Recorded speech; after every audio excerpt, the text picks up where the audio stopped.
Yok.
Bazen yani milletten kaçıyordu, hiç biz görmüyorduk.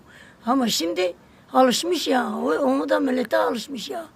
Geliyor o küçük kedikleri geliyor. Ben diyorum kedi.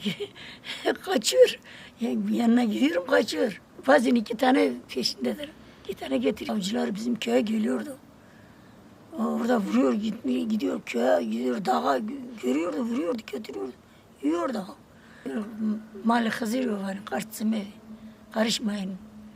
Ha, ya oradan geliyor, millet diyor geliyor bizim işte acımasızdır yani vuruyor ha, küfür de ediyor. Ben diyorum yazıktır yani, günahtır.